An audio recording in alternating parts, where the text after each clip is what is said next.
नमस्कार विद्यार्थी मित्रांनो, लोकसंख्या भूगोलाचा अभ्यास करत असताना लोकसंख्या भूगोलामध्ये अनेक घटकाचा आपण त्या ठिकाणी अभ्यास करत असतो, त्याची चर्चा करत असताना लोकसंख्या सिद्धांताला सुद्धा त्याच्यामध्ये महत्त्वाचं स्थान आहे आणि आपल्या अभ्यासक्रमामधल्या 3ऱ्या युनिटमधला पहिला भाग लोकसंख्या सिद्धांताच्या संदर्भाने या ठिकाणी आपणाला त्यावर चर्चा करायची आहे। आता लोकसंख्या सिद्धांत अनेक जणांनी त्या ठिकाणी मांडला। माल्थसने लोकसंख्या सिद्धांत मांडला, त्याचबरोबर लोकसंख्येचा संक्रमण सिद्धांत आहे, तसेच पर्याप्त लोकसंख्येचा सिद्धांत या ठिकाणी आपणाला पाहता येईल।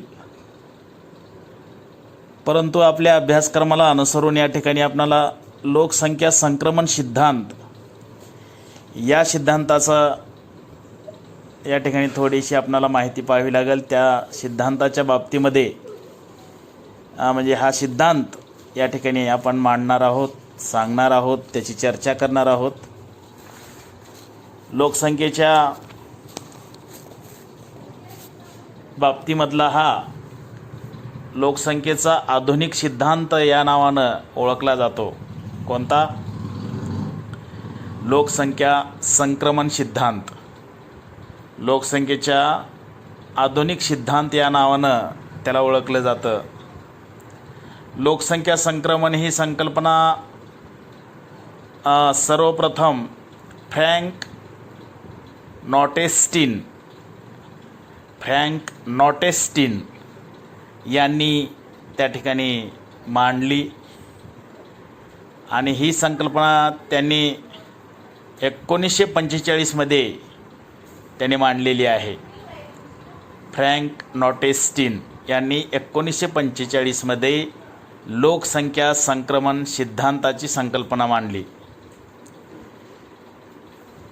त्यांनी जन्मदर व मृत्यूदर यांचा लोकसंख्या वाढीशी असलेला संबंध स्पष्ट करण्यासाठी एक प्रतिमान तयार केले, ज्याला की आपण मॉडेल म्हणतो। इतर अनेक लोकसंख्या शास्त्रज्ञांनी व वेगवेगळ्या देशातील लोकसंख्या वाढीच्या संदर्भामध्ये त्या ठिकाणी बदल केले। त्यानुसार त्यांनी विविध देशांचा लोकसंख्येचे काही निश्चिताच्या अवस्थेमध्ये वर्गीकरण केलेले आहे। कोणत्याही देशात लोकसंख्येत होणारा बदल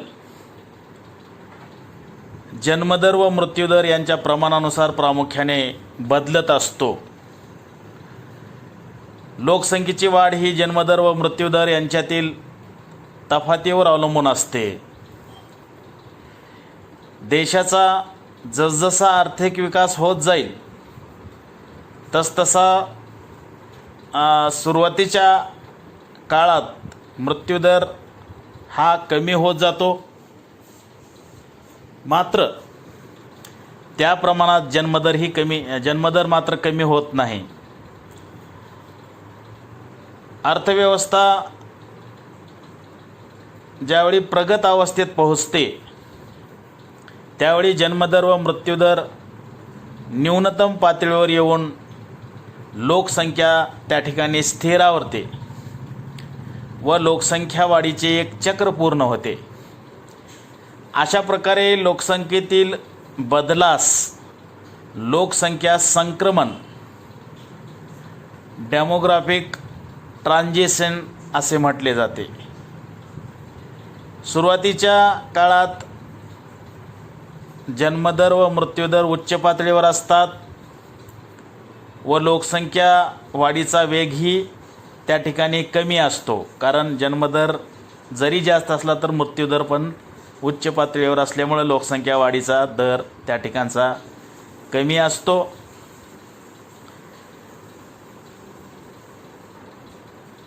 आणि म्हणून त्या ठिकाणी पुन्हा समतोल अवस्था प्राप्त होते. हा अनुभव अनेक पाश्चिमात्य प्रगत राष्ट्रांनी घेतलेला आहे. या अनुभवाच्या आधारावरच लोकसंख्या संक्रमणाच्या सिद्धांताचा पाठपुरावा त्या ठिकाणी केला गेला आहे. आता या ठिकाणी ज्यावेळेस आपण लोकसंख्या संक्रमणाचा सिद्धांत पाहतो त्यावेळेस त्याची पार्श्वभूमी देखील पाहणं गरजेचं असतं. लोकसंख्याविषयक संक्रमणाच्या आदिम काळ, मध्यकाळ व आधुनिक काळ या उत्पादनाशी संबंधित असलेल्या अवस्था लँडी या शास्त्रज्ञाने स्पष्ट केल्या आहेत. लँडी या शास्त्रज्ञाच्या मते आदिम काळात अन्नपुरवठा हा एकमेव घटक लोकसंख्येवर प्रभाव पाडत असे. कधी? आदिम काळामध्ये. मध्यकाळात विवाह संस्थेच्या निर्बंधाने लोकसंख्या वाढीवर निर्बंध घातले. तर आधुनिक काळात जाणीवपूर्वक केलेल्या नियोजनामुळे लोकसंख्या मर्यादित होते असे प्रतिपादन लँडी या शास्त्रज्ञांनी केलेलं आहे. या ठिकाणी लँडीचं मत आपण पाहिलं. त्यांच्या मते त्यांनी संक्रमण काळाचे म्हणजे संक्रमणाचे 3 काळ या ठिकाणी सांगितलेले आहेत. आदिम काळ, मध्यकाळ आणि आधुनिक काळ. आदिम काळामध्ये अन्नपुरवठा हा एकच घटक होता आणि त्याचा प्रभाव त्या ठिकाणी पडत होता. मध्यकाळात विवाह संस्थेचे निर्बंध आले आणि त्यामुळं लोकसंख्येचं त्या ठिकाणी त्याच्यावर निर्बंध घातले गेले वाढीवर. तर आधुनिक काळात जाणीवपूर्वक आपण नियोजन करून लोकसंख्या मर्यादित त्या ठिकाणी ठेवतो असं लँडी या शास्त्रज्ञाचं मत आहे. इसवी सन 1929 मध्ये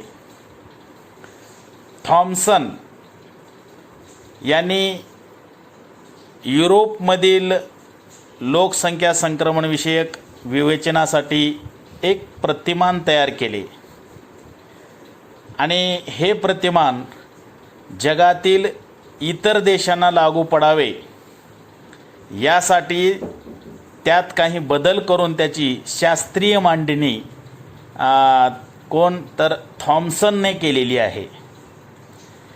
त्यानुसार त्यांनी जगातील देशाचे 3 गट पाडले. म्हणजे त्यांनी हा सिद्धांत म्हणजे ही मांडणी करत असताना, संक्रमणविषयक मांडणी करत असताना त्याचं विवेचन करण्यासाठी जगातील देशाचे 3 गट पाडलेले आहेत. कोल आणि हुवर यांनी सुद्धा लोकसंख्या वाढ, आर्थिक विकास व जन्म मृत्यूदर या आधारावर लोकसंख्या वाढीचे 3 अवस्थांमधूनच त्या ठिकाणी वर्णन केलेले आहे. म्हणजे आपणाला यावरून असं लक्षात येतं की लोकसंख्या बदलाचे 3 टप्पे त्या ठिकाणी मांडले आहेत. म्हणजे बहुतांश शास्त्रज्ञांनी या ठिकाणी लोकसंख्या बदलाचे 3 टप्पे मांडलेले आहेत. त्याच्यामधला पहिला टप्पा संक्रमणपूर्व समतोल, दुसरा आहे लोकसंख्या संक्रमण आणि तिसरा आहे संक्रमणोत्तर समतोल. ब्लेकर या शास्त्रज्ञाने मात्र लोकसंख्या सिद्धांताच्या स्पष्टीकरणासाठी 5 अवस्थांमध्ये त्याचं वर्गीकरण केलेलं आहे.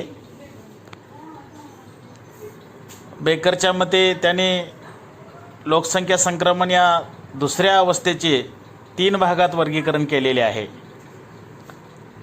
त्यांच्या मते प्राथमिक संक्रमणावस्था पहिला टप्पा, दुसरा टप्पा आहे मध्य संक्रमणावस्था आणि तिसरा टप्पा आहे अंतिम संक्रमणावस्था.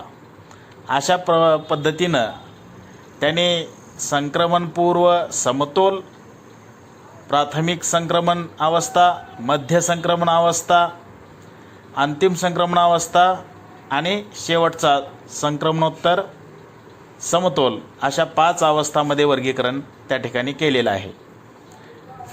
पुन्हा एकदा या ठिकाणी मी आपणास सांगू इच्छितो, ब्लेकर या शास्त्रज्ञाने लोकसंख्या संक्रमणाच्या सिद्धांताच्या स्पष्टीकरणामध्ये 5 अवस्थांमधून त्याचं वर्गीकरण केलेलं आहे. त्यांनी लोकसंख्या संक्रमणाच्या दुसऱ्या अवस्थेचे 3 भागात वर्गीकरण केलेले आहे. त्याच्यामध्ये दुसऱ्या अवस्थेमधील 3 भाग लक्षात घ्या. प्राथमिक संक्रमणावस्था, मध्य संक्रमणावस्था आणि अंतिम संक्रमणावस्था अशा पद्धतीनं दुसऱ्या अवस्थेचे 3 भाग केलेले आहेत. आणि हे सगळे मिळून बघा, आता हे सगळे मिळून 5 त्यांनी जे काही टप्पे सांगितलेले आहेत, हे 5 टप्पे पुढील प्रमाणे आहेत. संक्रमण पूर्व समतोल पहिला टप्पा, दुसरा टप्पा आहे प्राथमिक संक्रमणावस्था, तिसरा टप्पा आहे मध्य संक्रमणावस्था, चौथा टप्पा आहे अंतिम संक्रमणावस्था आणि 5वा आहे संक्रमणोत्तर समतोल. या 5 अवस्थांमध्ये त्यांनी त्या ठिकाणी संक्रमणाचं वर्गीकरण केलेलं आहे. म्हणजे या ठिकाणी आपणाला सांगत असताना असं लक्षात येईल की बहुतांश शास्त्रज्ञांनी 3 टप्पे त्या ठिकाणी लोकसंख्येच्या संक्रमणाचे केलेले आहेत. आणि आत्ता शेवटचं जे आपण पाहिलं, ब्लेकर यांनी मात्र 5 टप्पे त्यांनी सांगितलेले आहेत. 5 टप्प्यामध्ये दुसऱ्या अवस्थेमध्ये त्यांनी त्याचे 3 विभाग केलेले आहेत आणि म्हणून त्याचे 5 टप्पे या ठिकाणी आपल्याला पाहावयास मिळतील. अशा पद्धतीनं या ठिकाणी या सिद्धांताची पार्श्वभूमी आपणाला सांगता येईल.